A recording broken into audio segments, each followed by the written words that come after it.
A keni pa që edhe në shishe të ujit plastikës është e shënuar me një datë skadencës. Shumë njerëz mendojnë që uji skadon kur mbaron afati në shishe, po kjo nuk është e vërtetë. Në realitet uji nuk skadon kurrë. Ai është një nga substancat më të qëndrueshme në natyrë sepse është një substancë e thjeshtë pa përbërës organik që prishen me kohë.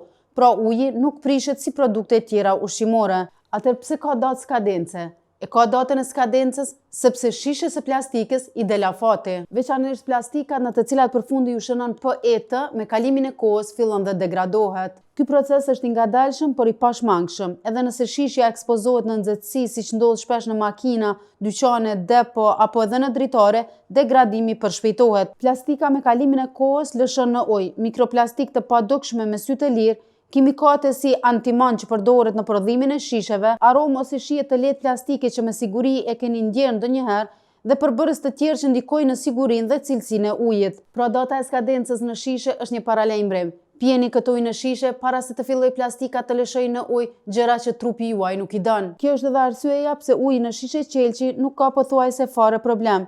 Qelçi nuk reagon, nuk ndot dhe nuk lëshon asgjë.